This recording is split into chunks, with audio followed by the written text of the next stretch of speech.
வணக்கம் ஃப்ரெண்ட்ஸ். சின்ன மருமகள் சீரியல்ல என்ன எபிசோட்ல என்ன நடக்குதுன்னு பார்க்கலாம் வாங்க. அப்போ உண்மையிலேயே போலீஸ்க்கு ஃபோன் பண்ணது வேற யாரா? அப்படின்னு சன்னாசி கேட்க சாவித்திரி தவியா தவிக்கிறாங்க.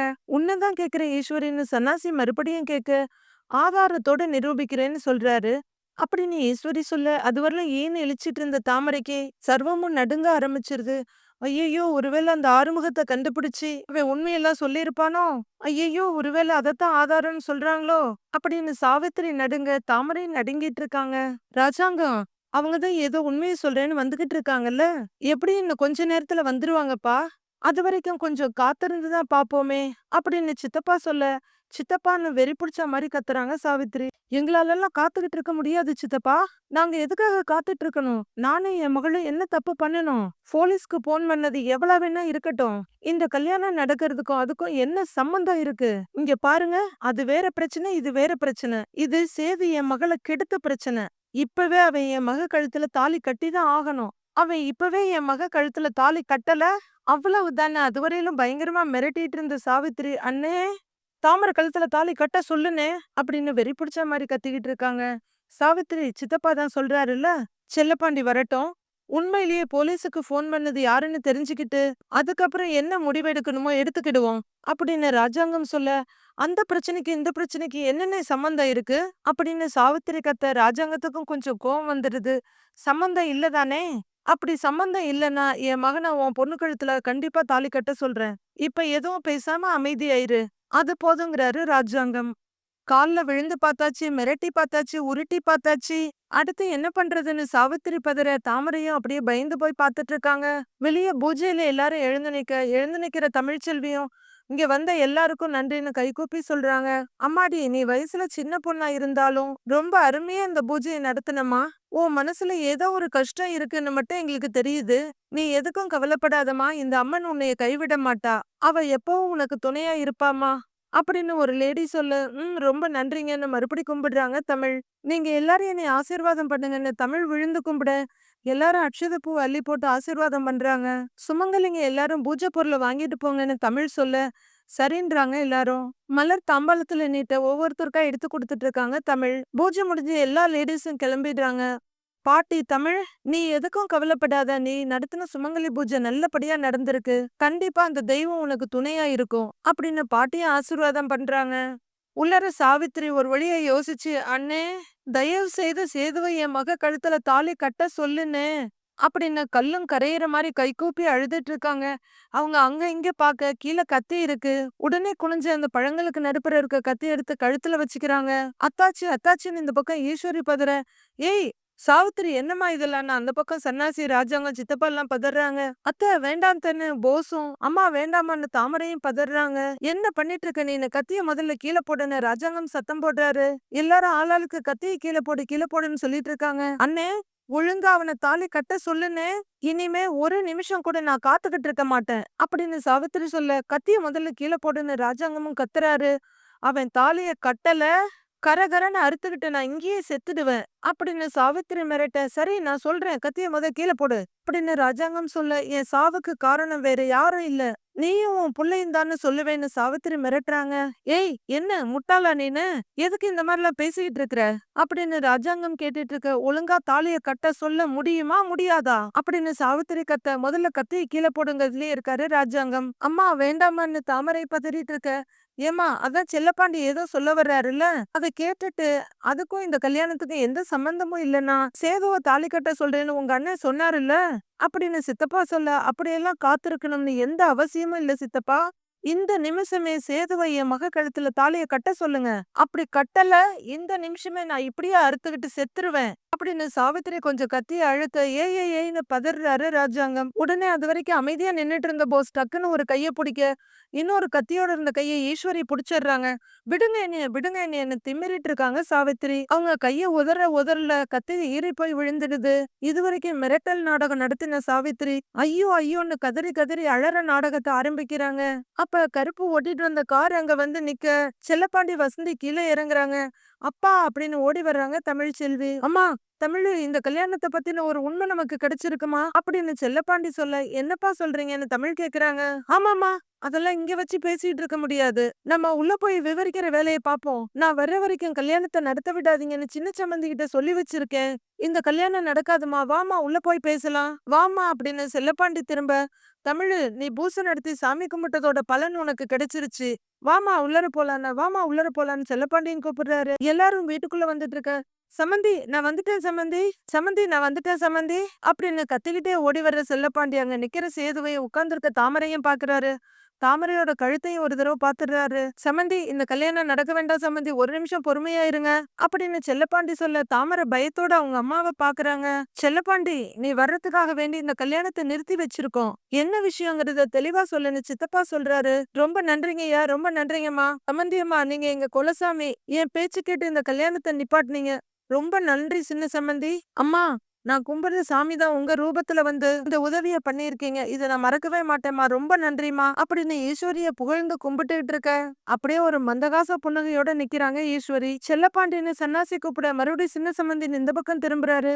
நீங்க ஏதோ உண்மையை சொல்லணும், அது வரைக்கும் இந்த கல்யாணத்தை நிப்பாட்டுங்கன்னு தான் எல்லாத்தையும் நிறுத்தி வச்சிருக்கு. இப்ப நீங்க என்ன உண்மையை சொல்ல வந்தீங்களோ அதை சொல்லுங்க முதல்ல, அதுக்காக தான் நாங்க எல்லாருமே இங்க காத்துக்கிட்டு இருக்கோம் அப்படின்னு சன்னாசி சொல்ல, சொல்றேன் சம்மந்தி, அத சொல்றதுக்கு தான் இவ்வளவு தூரம் பதறி அடிச்சு ஓடி வந்திருக்கேன். சம்மந்தி என் மகளுக்கும் உங்க மகனுக்கும் கல்யாணம் நடக்க இருந்த அன்னைக்கு போலீஸுக்கு போன் பண்ணி அந்த கல்யாணத்தை நிறுத்தி உங்களை அரெஸ்ட் பண்ணிட்டு போனாங்கல்ல, அன்னைக்கு போலீஸ்க்கு போன் பண்ணது என் மக தான், நீங்க ஜெயிலுக்கு போறது காரணமா இருந்தது என் மக தான் நினைச்சுக்கிட்டு இருந்தோம்ல அப்படின்னு செல்லப்பாண்டி சொல்ல, உண்மை தெரிஞ்ச ஈஸ்வரிய சித்ராவும் நமட்டு சிரிப்போட நிக்க, மீது எல்லாரும் ஏகப்பட்ட டென்ஷன்ல இருக்காங்க. உண்மையிலேயே என் மக அதுக்கு காரணம் கிடையாது சம்மந்தி, வேற யாரோ வந்து போன் பண்ணதுனாலதான் போலீஸ் வந்து அந்த கல்யாணத்தை நிப்பாட்டி உங்களை அரெஸ்ட் பண்ணிருக்காங்க சம்மந்தி அப்படின்னு செல்லப்பாண்டி சொல்ல, செல்லப்பாண்டி ஈஸ்வரி இதெல்லாம் ஏற்கனவே எங்ககிட்ட சொல்லிட்டா, உண்மையிலேயே போலீஸுக்கு போன் பண்ணி அந்த கல்யாணத்தை நிப்பாட்டினது யாரு அத சொல்லுங்க முதல்லங்கிறாரு சன்னாசி. எங்க அண்ணன் ஜெயிலுக்கு போனதுக்கு காரணம் யாரு அத சொல்லுங்கங்கிறாரு சன்னாசி. அடுத்து சொல்லுங்க செல்லப்பாண்டின்னு சன்னாசி மிரட்ட, அன்னைக்கு போலீஸ்க்கு போன் பண்ணி கல்யாணத்தை நிறுத்தி என் சம்பந்தி ஜெயிலுக்கு போக காரணமா இருந்தது வேற யாரும் இல்ல சம்பந்தி, இதோ மணமேடல்ல மாலையை போட்டுட்டு நிக்குதே உங்க தங்கச்சி மக தாமரை, இவதான் எல்லாத்துக்கும் காரணம் அப்படின்னு செல்லப்பாண்டி கைய நீட்டி சொல்ல, எல்லாரும் அதிர்ச்சியோட தாமரையை பாக்குறாங்க. தாமரைக்கு பயங்கர அதிர்ச்சியா இருக்கு. சுதாரிச்சுக்கிற தாமரை, மாமா மாமா எந்த ஆதாரமும் இல்லாம இந்த ஆள் என் மேல பழி போடுறாரு மாமா, எனக்கும் சேது மாமாவுக்கும் கல்யாணம் ஆக கூடாதுன்னு இந்த ஆள் வேணும்னு இதெல்லாம் பண்ணிட்டு இருக்காரு மாமா. மாமா நான் போலீஸ்க்கெல்லாம் போன் பண்ணல மாமா, இந்த ஆள் சொல்றது எல்லாமே போய், நீங்க யாரும் இவன் சொல்றத தயவு செய்து நம்பாதீங்கன்னு தாமரை கத்துறாங்க. அம்மா தாமரை நீ கொஞ்சம் பொறுமையா இருங்கிறாரு சன்னாசி. செல்லப்பாண்டி இத்தனை நாளா எங்க அண்ணன் ஜெயிலுக்கு போனதுக்கு காரணம் தாமரை தானே நம்பிக்கிட்டு இருந்தோம், அத நீங்களே ஒத்துக்கிட்டீங்க. இப்ப திடீர்னு வந்து போன் பண்ணது தமிழ்ச்செல்வி கிடையாது தாமரை தானே, வீணா அவ மேல பழி போடுறீங்க, உடனே நாங்க இதெல்லாம் நம்பிட முடியுமா, நடந்தது எல்லாத்துக்கும் ஆதாரம் வேண்டாமா அப்படின்னு சன்னாசி கேட்க, துண்டு உதறி தோல்ல போட்டுக்கிட்டு, ஆதாரம் இருக்கு சம்மந்தி, ஆதாரம் இருக்கு அப்படின்னு செல்லப்பாண்டி சொல்ல, சாவித்திரிக்கும் தாமரைக்கும் தூக்கி வாரி போடுது. ஏய் கருப்பு அவனை கூட்டிட்டு வா, வெளியே என்ன பண்ணிட்டு இருக்கீங்க அப்படின்னு செல்லப்பாண்டி கத்த, டேய் வாடா அப்படின்னு ஆறுமுகத்தை உள்ளர இழுத்துட்டு வர்றாரு கருப்பு. பாக்குற சாவித்திரிக்கும் தாமரைக்கும் உலகமே சுத்த ஆரம்பிச்சிடுது. இவன் தான் சம்பந்தி ஆதாரம், நமக்கு இருக்க ஒரே ஆதாரம் இவன் தான் அப்படின்னு செல்லப்பாண்டி சொல்ல, டேய் சொல்லுடா, வாயை மூடிக்கிட்டு பேசாம இருக்கிற, எங்ககிட்ட என்ன சொன்னியோ அதை மாமா கிட்ட அப்படியே சொல்லு அப்படின்னு கருப்பு சொல்ல, ஆறுமுகம் இங்கேயும் அங்கேயுமா பாக்குறாரு. சம்மந்தி இவன் கொளிஞ்சுப்பட்டிக்காரன், இவன் பேர் ஆறுமுகம், இவன் தான் நமக்கு கிடைச்சிருக்கிற ஆதாரம். டேய் என்ன அமைதியா இருக்க சொல்லுடா அப்படின்னு செல்லப்பாண்டி சொல்ல, முதல்ல நான் நடந்ததுக்கெல்லாம் சேது அண்ணன் கிட்ட மன்னிப்பு கேட்டுக்கிறேன். சேது அண்ணன் பல தடவை போலீஸ்க்கு போன் பண்ணது யாரு யாருன்னு என்கிட்ட கேட்டிருக்காரு, நான் எனக்கு தெரியாத மறந்துட்டேன்னு உங்ககிட்ட பொய்ய சொல்லிட்டேன்னு என்ன மன்னிச்சிருங்கன்னு சேதுவை பார்த்து சொல்றாரு. தம்பி இந்த விஷயம்லாம் இருக்கட்டும், நீங்க எப்படி இந்த விஷயத்துக்கு ஆதாரம் ஆகுவீங்க, என்ன நடந்துச்சு அதை மட்டும் சொல்லுங்கன்னு சித்தப்பா சொல்றாரு. சேது அண்ணனுக்கும் தமிழ்ச்செல்விக்கும் கல்யாணம் நடக்க இருந்த அன்னைக்கு நான் கோவிலை தாண்டி சைக்கிள்ல போய்கிட்டு இருந்தேன்னு, அதான் இந்த தாமராமா என்னை வழிமறிச்சு நிப்பாட்டி உங்ககிட்ட போன் இருந்தா கொடுங்க, அவசரமா ஒரு போனை பேசணும்னு என்கிட்ட இருந்து வாங்குனாங்க. சரி அவசரமா இருக்கும், தெரிஞ்சவங்க யார்கிட்டயும் பேசுவாங்கன்னு நினைச்சு என் போனை கொடுத்தேங்க ஐயா, அவங்க அப்படியே தனியா எடுத்துட்டு போய் போனை பேசுனாங்க, நான் அதை மறைஞ்சிருந்து ஒட்டு கேட்டேங்கய்யா, அவங்க போன்ல போலீஸுக்கு போன் பண்ணி பேசுனாங்க ஐயா அப்படின்னு அறுமுகம் சொல்ல, ராஜாங்கத்தோட பார்வை அப்படியே தாமரை மேல திரும்புது. போலீஸ் கிட்ட அவங்க என்ன சொன்னாங்கன்னா, மேஜர் ஆகாத ஒரு பொண்ணுக்கு கோவில்ல வச்சு கல்யாணம் பண்ணிட்டு இருக்காங்க, நீங்க உடனே வந்து கல்யாணத்த நிப்பாட்டுங்கன்னு சொன்னாங்க ஐயா அப்படின்னு செல்லப்பாண்டி சொல்ல வியர்வையில குளிச்சிட்டு நிக்கிறாங்க தாமரையும் அவங்க அம்மாவும். அவங்க அன்னைக்கு அப்படி சொன்னதுனாலதான் போலீஸே வந்தாங்க ஐயா. அந்த கலவரத்துல தான் ராசாங்க ஐயாவையும் அரெஸ்ட் பண்ணிட்டாங்க.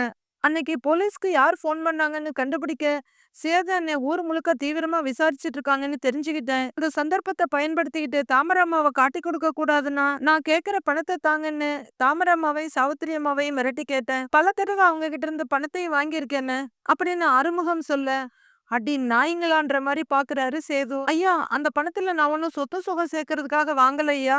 இது எங்க அக்காங்க ஐயா. அக்காவோட இதயத்துல ஓட்டை இருக்கு. அதுக்கு ஆபரேஷன் பண்ணணும்னா 10-15 லட்சம் ஆகும்னு டாக்டர் சொன்னாரு. என் அக்கா உசுரை காப்பாத்துறதுக்கு இந்த பணம் தேவை இருந்துச்சுங்க ஐயா.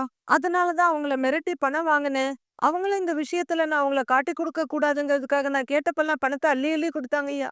சில நேரத்துல நகையாவும் குடுத்திருக்காங்க. அப்படிங்கிற ஆறுமுகம் பாக்கெட்ல இருந்து ஒரு செயின் எடுத்து, இந்த செயினையும் அவங்க தான்யா குடுத்தாங்க அப்படின்னு காமிக்க எல்லாரும் அந்த நெக்லஸ பாக்குறாங்க. எங்க காட்டு அப்படின்னு மோகனா அந்த நகையை வாங்கி பார்த்துட்டு, ஏங்க சித்ராவோட நகைய மலர் திருடிட்டான்னு வீட்ல ஒரு தடவை பிரச்சனையாச்சுல, அந்த நகை இதுதாங்க அப்படின்னு மோகனா சொல்ல, எங்க காட்டுங்க பெரியம்மான்னு சித்ரா ஆர்வமா ஓடி வர்றாங்க.